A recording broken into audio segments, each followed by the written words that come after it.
Hello and welcome to another Risty's Guide. Now it's a beautiful day here in central London, but I'm here to find out who's in charge of this whole shebang, with Risty's Guide to the Mayor of London.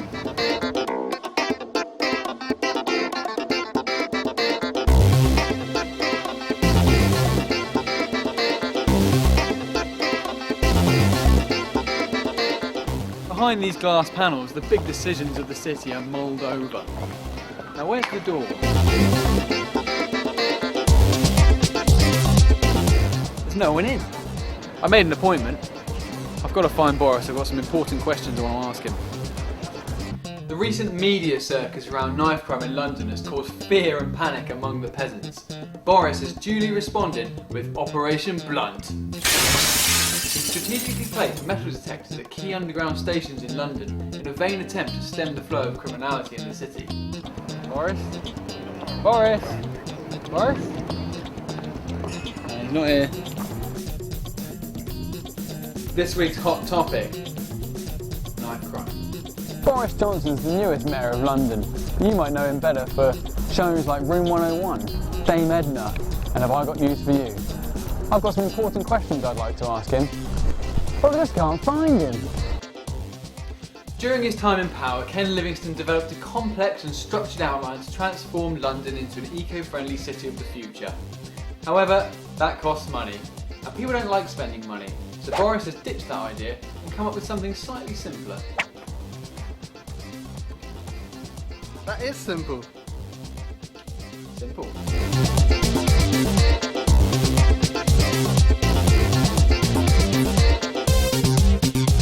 We're going to take a journey into the future of what could have been if Ken Livingstone had stayed in charge. Right here we've got some ideas for cars with sails on. Cut down on fuel costs and energy, and it's all very environmentally friendly. Here it is, looks like a big shark's fin. Ken had a group of scientists designing futuristic foil suits for the nuclear winter. And this, a rubber ring for the Statue of Liberty. No, it's not a pod racer engine from the film Star Wars Episode 1 The Phantom Menace. It's an electricity generator developed by Ken's top boffins to prevent future blackouts. The turbine of progress. Boris's environmental policy is to build a series of these grass huts along the banks of the Thames, reminiscent of the Ewok village in the film Star Wars Episode 6 The Return of the Jedi. In his first month in office, Boris was embroiled in a scandal involving a stolen cigar case from an Iraqi businessman. Boris claimed that the cigar case was a gift, but the courts thought otherwise, and the case remains in police custody to this day.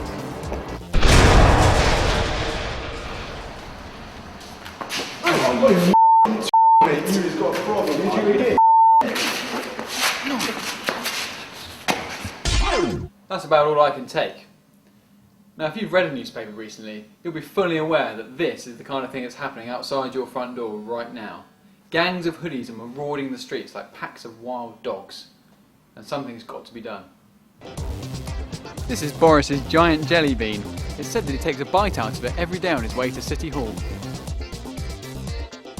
I'm off to investigate how Boris's policies are really affecting our city. Better leave that. Let's get down there and find out what people really think. I'll give Boris, I'll give him a 6. 6? Only if we're allowed to skate along here all day long. But yeah, about a 6. Okay, dude. Cool. From London, I'll give Boris Johnson a 2 out of 7.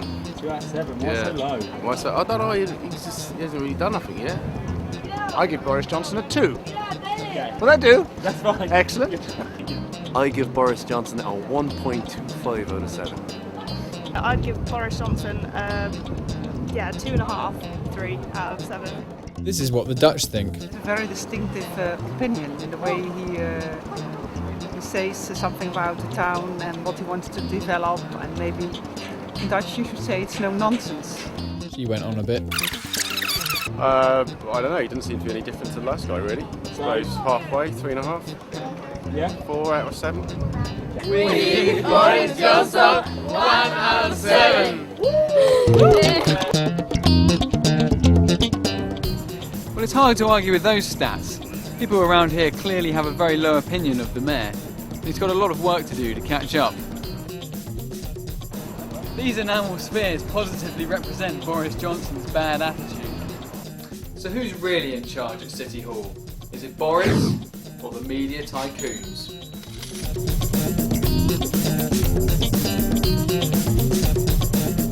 I was beginning to wonder if I'd ever find Boris.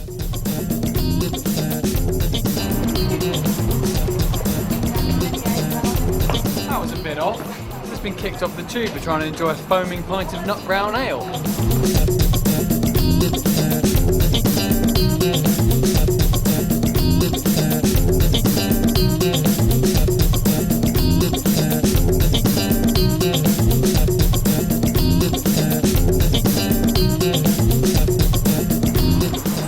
I've just been on the phone to Ken Livingston.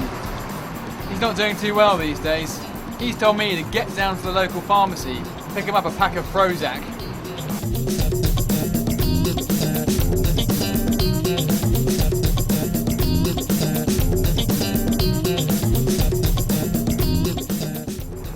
This is where he gets his breakfast. And this is where he gets his dinner. No, I don't work here. This is where Boris takes his page 3 stunners.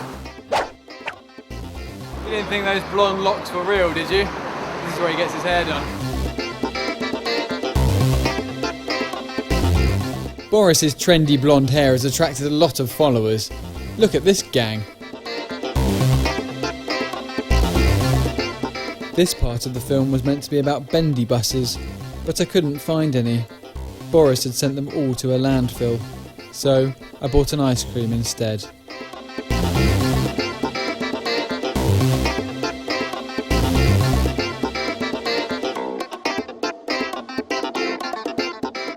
Well, I've had an interesting day.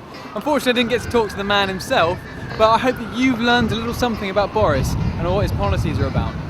I better go now, because I can feel a route master coming.